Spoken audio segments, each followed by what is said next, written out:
Welcome to the 107th episode of the hot issue.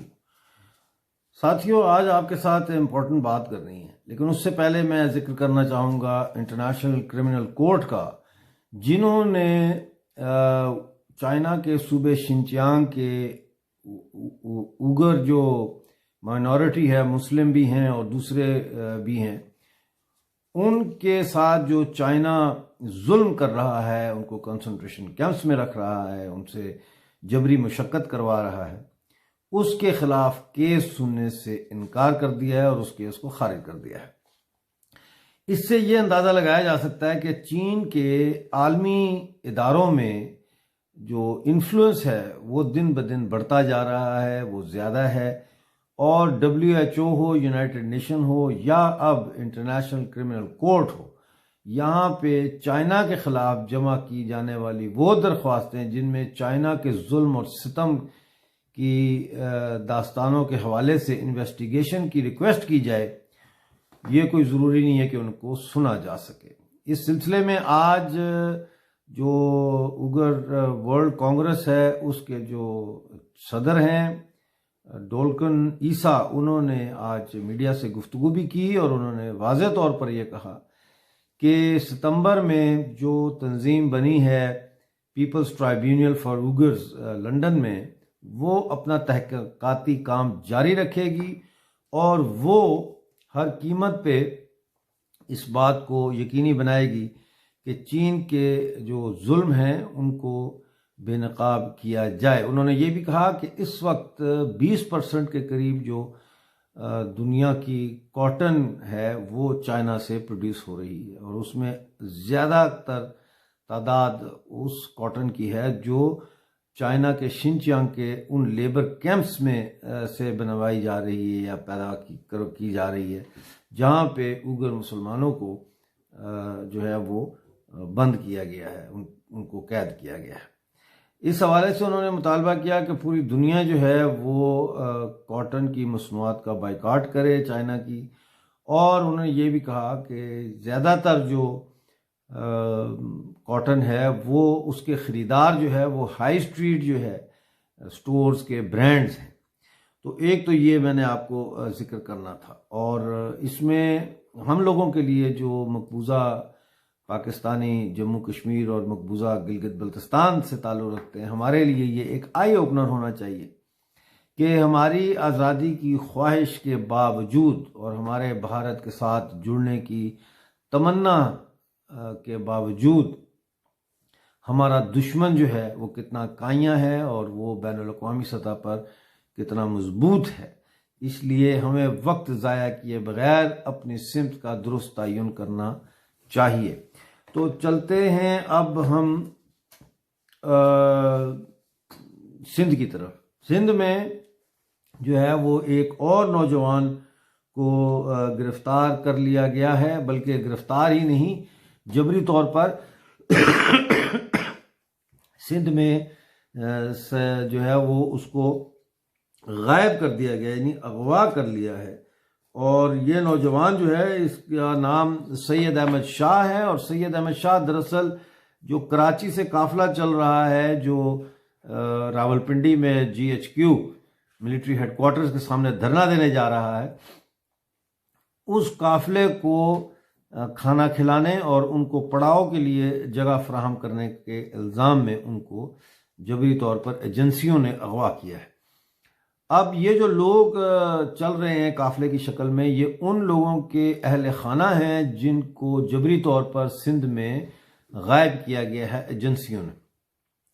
तो इस वक्त जो है पूरी दुनिया में वावेला मचा हुआ है और ये कहा जा रहा है कि सैयद अहमद ख़ान जो है उनको फौरी तौर पर जो है वो रिहा किया जाए, सैयद अहमद शाह उनको फौरी तौर पर रिहा किया जाए। इसी तरह पाकिस्तान में जो सियासी बहरान है वो बड़ा तेज़ी से आगे बढ़ रहा है। जो पाकिस्तान डेमोक्रेटिक मूवमेंट है, उन्होंने ऐलान कर दिया है कि 31 जनवरी तक इमरान ख़ान अपनी हुकूमत और उनकी हुकूमत जो है वो मुस्तफ़ी हो जाए। तो ये एक इस पर लगता ये है कि पीपल्स पार्टी भी एग्री कर रही है और ये सारे मिलकर अब इस्लामाबाद का रुख करेंगे। चलते हैं गिलगित बल्तिस्तान की तरफ गिलगित बल्तिस्तान के शहर सकर्दू में बिजली की किल्लत का बहरान जो है वो बहुत शिद्दत अख्तियार कर गया और उसके जवाब में बजाय बिजली देने के वहाँ के डिप्टी कमिश्नर साहब ने ये ऐलान किया है, बल्कि फैसला दिया है कि कोई भी इलेक्ट्रिक अप्लायंसेस अब अपनी दुकानों पे सेल नहीं कर सकता। जी हाँ, बिजली नहीं है तो बिजली देने के बजाय उन्होंने ये कर दिया कि आप इलेक्ट्रिक अप्लायंसेस ही नहीं खरीद सकते, यानी इलेक्ट्रिक अप्लायंसेस को बेचने वाली दुकानदारों के खिलाफ कानूनी कार्रवाई होगी। और इसके अलावा स्टोर में भी बिजली के वोल्टेज में फ्लक्चुएशन की वजह से ये खबरें आ रही हैं कि वहाँ पे बहुत सारी इलेक्ट्रिकल अप्लायंसेस जो है उनकी मोटरें जो है वो जल गई हैं। ये सूरत हाल है हमारी इलेक्शन के बाद, यानी 15 नवंबर के इलेक्शन के बाद हमारी ये सूरत हाल है कि एक रत्ती बराबर भी बेहतरी तो क्या 100 गुना से भी ज़्यादा अबतरी और बदतरी आ रही है हमारे हालात में। पाकिस्तानी मकबूजा गिलगित बल्तिस्तान की ज़मीनों पर पाकिस्तानी साम्राज्य के कब्ज़े के ख़िलाफ़ जो है वो बड़ी सख्त इस वक्त एक बेचैनी पाई जाती है और पाकिस्तानी मकबूजा गिलगित बल्तिस्तान की जो असम्बली है उसके कायदे हिज़्ब इख्तिलाफ ने असम्बली सेक्रेटेरिएट में एक बिल जमा कराया है जिसको हक़ मिल्कियत बिल कहते हैं, ताकि इसको जो अगला सेशन होगा असम्बली का उसमें पेश किया जा सके और वहाँ से इस बिल को पास करवाने की कोशिश की जाएगी, जिसके बाद अमजद हुसैन एडवोकेट कायदे हिज़्ब इख्तिलाफ के कहने के मुताबिक गिलगित बल्तिस्तान के अवाम को अपनी ज़मीनों का हक़ मिल्कियत मिल जाएगा और कोई भी उनकी ज़मीनें या उनकी चरागाहें जो है वो नहीं खरीद सकेगा। इसके साथ साथ हम देखते हैं कि खुईरट्टा पाकिस्तानी मकबूजा जम्मू कश्मीर में खुईरट्टा के मकाम पर जो है वो खुईरट्टा से लेकर सैदपुर तक की जो सड़क है वो खंडरात बन चुकी है, उसमें बड़े बड़े गड्ढे पड़े हुए हैं और बारिशों में वो गड्ढे पानी से जब भर जाते हैं तो पता नहीं चलता कि गड्ढा कहाँ है और सड़क कहाँ है। लिहाजा लोग जब सड़क पर पैदल जो चलने वाले लोग हैं वो गड्ढों में गिरते हैं कि टखने टूट जाते हैं, टांगें टूट जाती हैं, ज़ख्मी हो जाते हैं, हाथ की ये जो कलाई की ये रिस्ट ये टूट जाती है, स्मिथ कॉलन फ्रैक्चर जिसे कहते हैं। तो ये बहुत इस वक्त वहाँ पे उन्होंने कहा है कि जी हमसे ये वादा किया गया था कि नवंबर में इस पर काम शुरू हो जाएगा और ये सड़क ठीक की जाएगी, लेकिन कुछ पता नहीं चल रहा कि करोड़ों रुपए का जो फंड इस सड़क की तामीर नौ के लिए आया था वो कहाँ चला गया है।